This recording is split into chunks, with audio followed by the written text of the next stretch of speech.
सम्पूर्णलाई नमस्कार। मेरो नाम भरत कुमार सियावती। अहिले क्लास 8 को बियाली को क्वेसनहरु सोल्भ गर्न गइरहेको छु। हजुरहरुले सब्स्क्राइब लाइक गरिदिनु होला भन्ने आश गरेको छु। विद्यार्थी भाइ बहिनीहरुले यो सुरुदेखि अन्तिमसम्म हेर्दिनु होला। यहाँ two set P and Q are shown in the adjoining Venn diagram भनेको छ। यो भेन डायग्राम दिएको छ। यो अनुसारले what type of set P and Q, P र क्यू को कुन टाइपको सेट हो भनेछ। Are either overlapping or disjoint. Overlapping हुन्छ कि डिसजोइन्ट हुन्छ भनेर हजुरको फोटो देखेर ओभरल्यापिङ भन्यो भने के गर्ने, कमन हुन्छ। यो एक ठाउँमा खप्टिएको हुन्छ, बिचमा कमन आउनु पर्छ। नभएपछि डिसजोइन्ट हुन्छ। ओभरल्यापिङमा कमन के छ, एलिमेन्ट ए छ। Solution the set P and Q, set Q are overlapping set. Overlapping set, overlapping set the common element, the common element कति छ भने कमन एलिमेन्ट ए। त्यही कारणले यो चाहिँ ओभरल्यापिङ सेट हुन्छ, डिसजोइन्टमा कमन हुँदैन। अब 3 नम्बरको write all common subset. Write all common subset, subset that can be made from set P and Q and write all common subset। यो कमन भएको एलिमेन्ट चाहिँ एउटा मात्रै छ, ए लाई can be made from the set P and Q.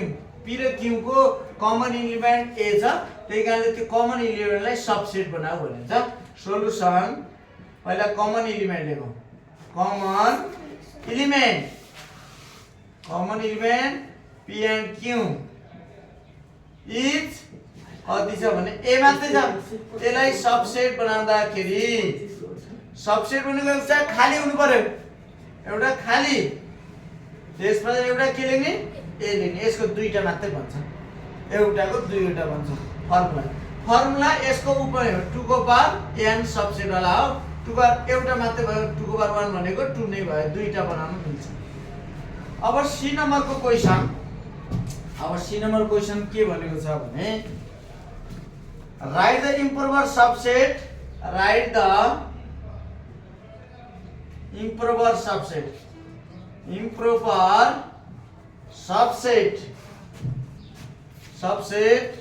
made from set Q, Q बाट improper subset बनाओ भनेछ। improper write the improper subset made from the Q। Q भनेको कुन छ, improper भनेको the given subset is called improper subset। त्यो इम्प्रोभर को यो क्यू भन्नेको एलिमेन्ट लेख्नु पर्छ। द इम्प्रोपर ल्याङ्ग्वेज लेख्नु पर्छ, इम्प्रोभर subset from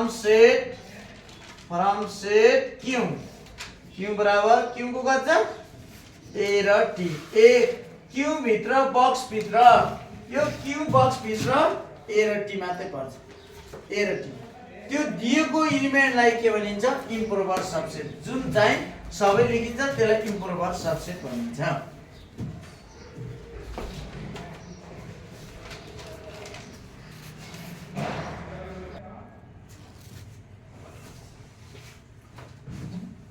Vidur bought TV, विदुरले एउटा टिभी किन्यो जो चाहिँ 60,000 मा किन्यो। The market price of TV, अरे त्यो टिभी को market price is equal to 20% above the cost price. त्यो 20% हो, यो फेरि मिस्टेक भयो। 20% is above the cost price. त्यो 20% चाहिँ किनेको मूल्य भन्दा बढी छ अरे मार्केटमा। Vidur sold the TV 20% discount. विदुरले 20% डिस्काउन्ट दिन्छ। Write the formula for finding selling price and when the market price and discount amount. सोलुसनमा सेलिङ प्राइस एसपी निकाल्ने फर्मुला एमपी, मार्केट प्राइस भनेको तोकेको मूल्य, कुनै बजारमा सामान किन्न गयो भने त्यसको सामानको मूल्य तोकेको हुन्छ, त्यसलाई एमपी, पछि साउदीले जति डिस्काउन्ट दियो त्यसलाई के भन्छ डिस्काउन्ट अमाउन्टमा डिस्काउन्ट अमाउन्टमा एमपी माइनस डिस्काउन्ट। अब मार्केट एमपी निकाल्यो भने फाइन्ड द मार्केट प्राइस, यहाँ कस्ट प्राइस भनेको छ सीपी आरएस 60,000 चाहिँ किनेको मूल्य दिएको छ। अनि त्यस पछाडि 20% above the cost price, market price MP बराबर यो एबोभ भनेको प्लस गर्ने, जस्तै CP plus profit percent of CP भयो जस्तै हो सीपी प्लस 20% अफ सीपी भनेको एबोभ छ अरे के 20% चाहिँ किनेको मूल्य भन्दा बढी छ, किनेको मूल्य यो हो, किनेको मूल्य भन्दा 20% छ। सीपी कति छ 60,000 20/100 सीपी चाहिँ 60,000 फेरि जस्ता तस्तै लेख्नु पर्यो, 00 कट्छ आरएस 60,000 अनि बाँकी रहेको मैले 100 को दुईटा र 60,000 को दुईटा 0 कट्छ। यहाँ पनि काट्न मिल्छ, 20 को 0 यो काटेर यता रहेको काट्न मिल्छ। 20 × 600 2 6 जा 12 20 को 0 अनि दुईटा 0 बच्छ 12,000। यो जोड्यो भने 60,000 मा 12,000 60 र 12 72,000 आयो, मार्केट प्राइस 72,000। अब त्यसपछि सी नम्बरको क्वेशन, सी को क्वेशनले के भनेको छ भने what is the selling price of TV, what is the selling price of TV, selling price of TV, TV को सेलिङ प्राइस कति हुन्छ एसपी निकाल्नु पर्यो। यो भनेको MP minus discount, MP minus discount percentage of MP. अब हामीले सुरुमा यो लेख्नु भन्दा पहिला गिवन लेखौँ, यहाँ डिस्काउन्ट पर्सेन्ट 20 छ, डिस्काउन्ट पर्सेन्टेज 20% डिस्काउन्ट, और 20% डिस्काउन्ट भए एसपी लेख्नु पर्यो MP minus discount percentage of MP formula हो, एमपी भनेको 72,000 यो सुरु एमपी चाहिँ 72,000 अगाडि निकालिसक्यौँ। 72,000 माइनस 20 यो डिस्काउन्ट 20 नै छ, फेरि 20 यो पर्सेन्टको 100 हो, पर्सेन्टको 100 मल्टिप्लाई एमपी भनेको 72,000, दुईटा 0 क्यान्सल भयो 72,000 20 र 720 मल्टिप्लाई गर्दा दुईटा 0 राख्ने 2 2 जा 4 2 7 जा 14 14,400 72,000 मा 14,400 माइनस गर्दाखेरि 10 मा 4 घटाए 6 11 मा 4 घटाउँदा 7 यहाँ रह्यो 6 मा 1 घटाउँदा 5 57,000 आरएस 57,600 हुन्छ। अब सी नम्बरको सेलिङ प्राइस निकाल्नु, सेलिङ प्राइसको भ्यालु। अब यो सी नम्बरको 57,600 हो। फेरि भ्याट आयो भने के गर्ने, भ्याटसँग एसपी जोडिन्छ, भ्याट पर्सेन्ट दियो भने SP plus VAT percent of SP हुन्छ। यो अहिले यहाँ छैन, यो क्वेसन यति एबिसी मात्रै छ।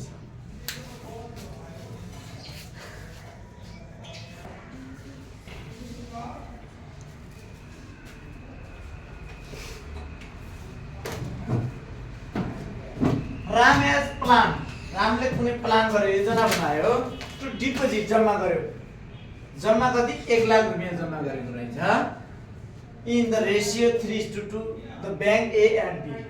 ए र बी को ब्याङ्कमा 3:2 भनेको 3 र ब्याङ्कले जसको रेसियो ब्याङ्क ए को रेसियो 3 छ त्यसले बढी पाउने भयो, त्यो बी को ब्याङ्कको रेसियो फेरि 2 छ कम पाउने भयो। जसको चाहिँ जसले ब्याज चाहिँ यो डिपोजिट गरेको पैसा चाहिँ 3 को बढी होला र 2 को कम होला। त्यो 3:2 रेसियो भनेको ब्याङ्क ए र बी को फरक छ। जम्मा गरेको फरक ठाउँमा जम्मा गरेको रहेछ। त्यसले डिपोजिट 1 लाख गरेको, तर अब 3 ब्याङ्क ए को गरेको है। Let the ratio be 3x and 2x, यसमा चाहिँ मल्टिप्लाई गर्ने। In the bank A and bank B. अब के गरौँ भने यसमा प्लस गर्ने। यहाँ चाहिँ ब्याङ्क ए को भनेर छ त 1 लाख छैन।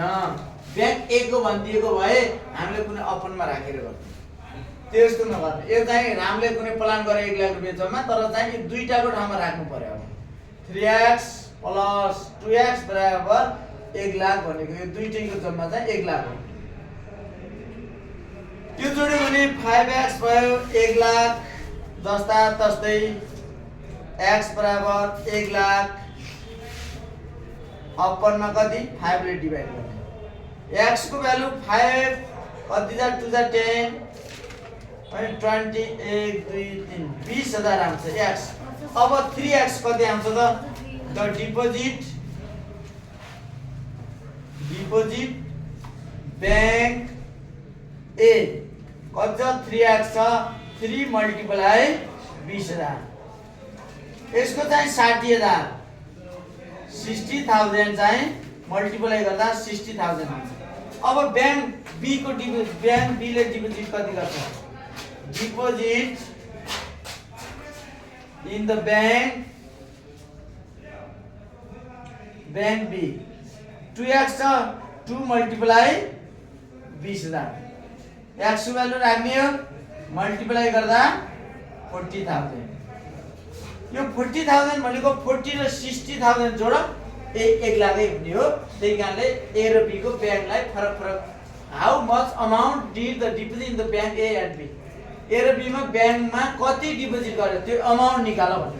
अमाउन्ट निकाल्नको लागि मल्टिप्लाई गर्ने, x को भ्यालु राखेर गर्नु पर्यो। अब बी नम्बरको क्वेशन यसले के भनेको? बी नम्बरको क्वेशनले अब यहाँ चाहिँ if the bank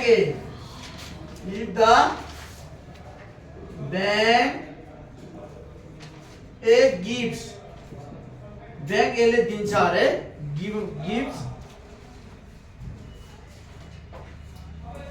gives 10% per annum. पर भनेको प्रत्येक वर्षको, पर एनम भनेको प्रत्येक वर्षको इन्ट्रेस्ट, प्रत्येक वर्षमा 10% दिन्छ अरे। And bank be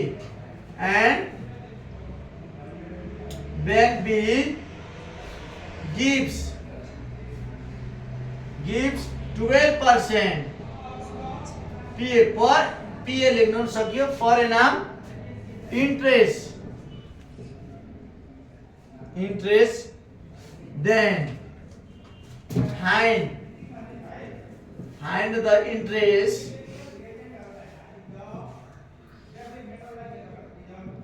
received from bank A and B in 1 year। एक वर्षमा चाहिँ अरे ब्याङ्कले ए र बी ले कति ब्याज दिन्छ भने, bank A give 10%, bank B ले 12%, पीए प्रत्येक वर्षको इन्ट्रेस्ट चाहिँ अरे प्रत्येक वर्षमा ब्याज। देन इन्ट्रेस्ट भनेको एक्स्ट्रा मनी हो। एक्स्ट्रा मनीलाई के भनिन्छ? इन्ट्रेस्ट भनिन्छ। कुनै ठाउँमा मानौ कुनै ठाउँमा हजुरहरूले एकजना गार्जियनले चाहिँ 1 लाख रुपैयाँ एकजना अर्को मान्छेलाई 1 लाख रुपैयाँ दियो। त्यो 1 लाख दिँदाखेरि त्यसले 1 लाख रुपैयाँ मात्र दिन्न, त्यो एक्स्ट्रा रुपैयाँ दियो भने त्यो एक्स्ट्रा पैसालाई के भनिन्छ? इन्ट्रेस्ट भनिन्छ। एक्स्ट्रा त्यहाँबाट थप रुपैयाँ दिनुलाई इन्ट्रेस्ट भनिन्छ। अहिले 3% 2% हुन्छ। गाउँघरतिर प्रायः सामान्य यो सिम्पल इन्ट्रेस्ट लाग्छ, 10 क्लासमा कम्पाउन्ड इन्ट्रेस्ट हो। ब्याङ्क ए को लागि यसको सोलुसन ब्याङ्क ए को लागि इन्ट्रेस्ट कति छ?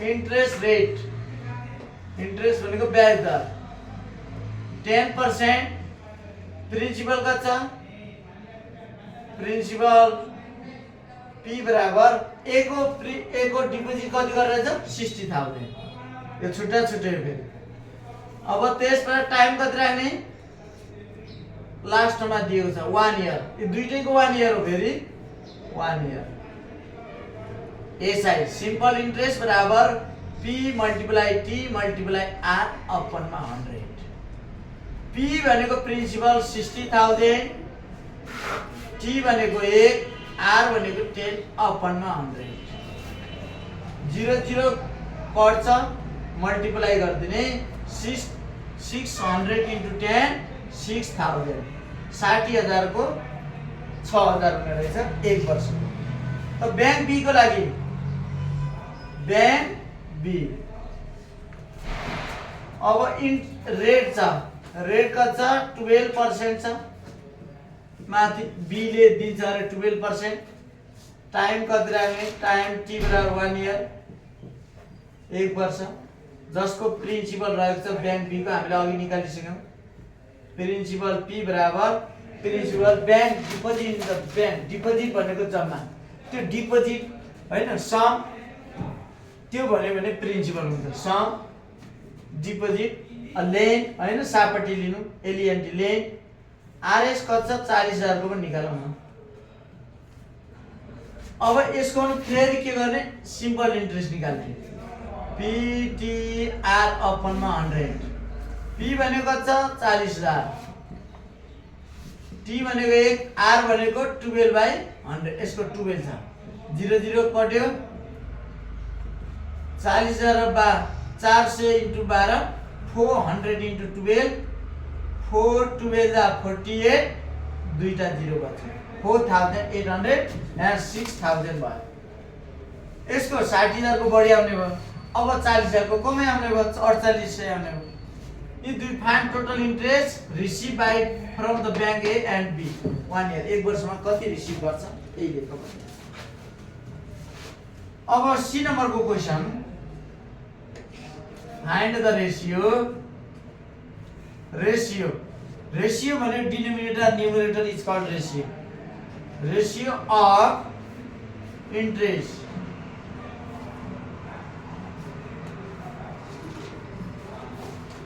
given by bank A bank हो है BA यानी कि bank A and B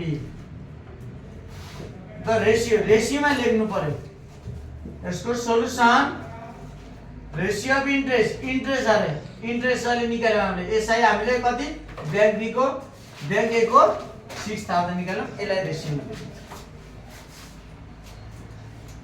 ratio of interest bank ए को बैंक ए शुरू में जैसा त्यही लेख्ने अब बैंक बी को बैंक ए को कति छ 6,000 बैंक बी को 4,800 हामीले दुईटा 0 काट्न पाइन्छ 60 र 48 लाई कटाउनु पर्यो 60 अपन 48 2 ले कट्छ 2 कति जा 30 यसलाई लोएस्ट टर्म दिने 2 कति जा 24 जा दुईटैलाई तलमाथि सेमले गर्नु पर्यो एउटै नम्बरले गर्नु पर्यो एउटै नम्बरले मल्टिप्लाई गर्नु पर्यो 2 15 जा 2 12 जा अब 15 र 12 लाई 2 ले जान्न 3 ले जान्छ 3 को टेबल 3 5 जा 15 3 4 जा 12 5:4 हुन्छ यही नै रेशियो भनेको नेपालीमा अनुपात भन्छ यो भनेको न्यूमरेटर भनेको माथि डिनोमिनेटर भनेको तलको नम्बर हुन्छ ल यसलाई लेखौं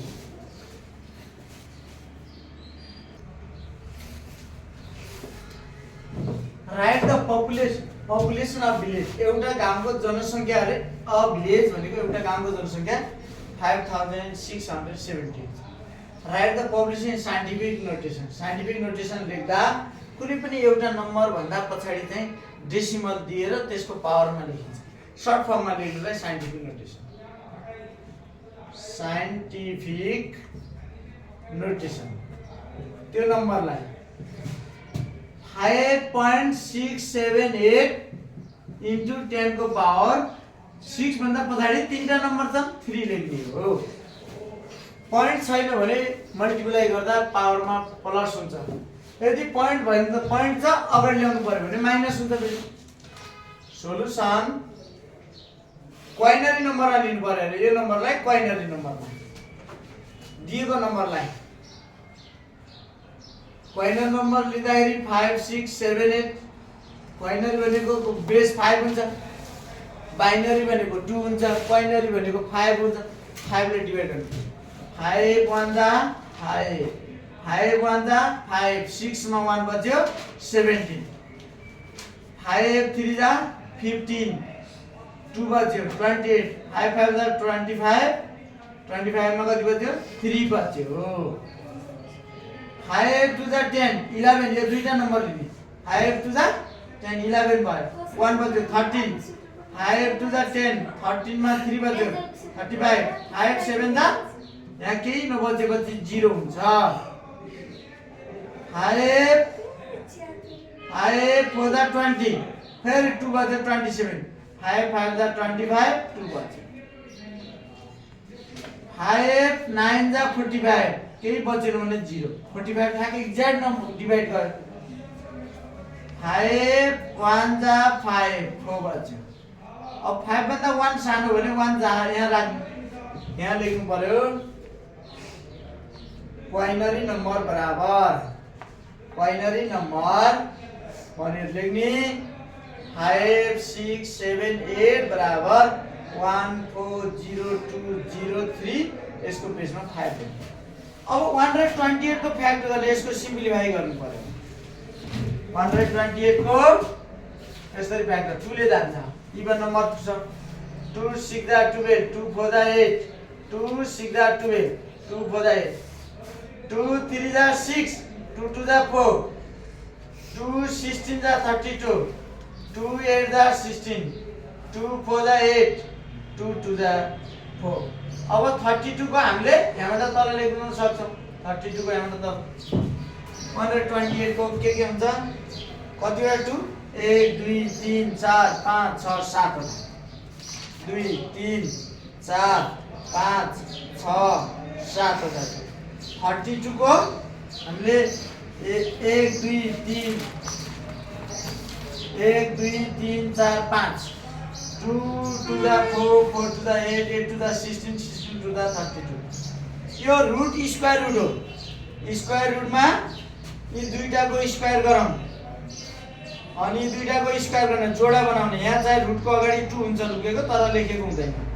यो चाहिँ 2 को स्क्वायर यो पनि 2 को स्क्वायर तर एउटा 2 बच्यो यसको जोडा छैन जो बचेको त भित्र लेख्ने यसको पनि स्क्वायर दुईटाको स्क्वायर एउटा 2 बच्यो जुन जुन स्क्वायर छ यसको यो 2 चाहिँ बाहिर आयो यो पनि 2 आयो यो पनि 2 आयो तीनटा 2 आउँछ एउटा 2 भित्र बच्यो यसको दुईटा आउँछ स्क्वायर रुटले यो 2 र 2 कट्छ यसको त जोडा छैन कट्दैन 8 रुट कति 8 रुट 2 माइनस 2 2 जा 4 रुट 2 8 मा यसको पछाडी हेर रुट 2 सेम छ 3 र 2 भयो फेरि घटाउन मिल्दैन लाइक टर्म हुनु पर्छ रुट 2 र रुट 2 भनेको लाइक टर्म 8 मा 4 घटाए 4 रुट 2 आन्सर हो।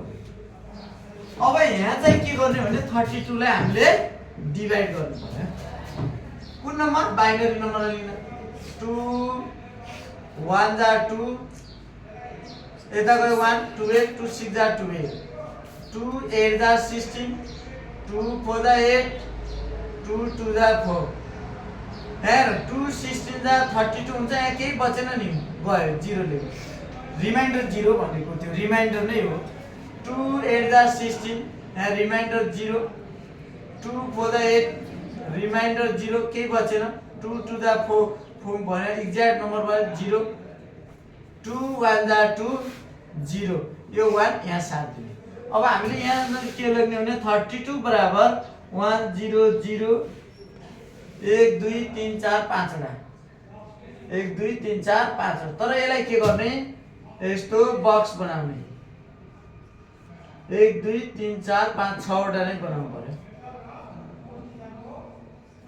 1 2 3 4 5 6 वटा बनाउँदाखेरि 1 आयोलाई के गर्ने 1 इज का गराउने सेडेड अनि यो नभएकोलाई 0 1 पुरै के गर्ने खाली गराउने यति एन्सर हो अरुलाई खाली भनेको यो 0 भनेको खाली गराउने भनेको यसमा सेडेड पार्ट नगर्ने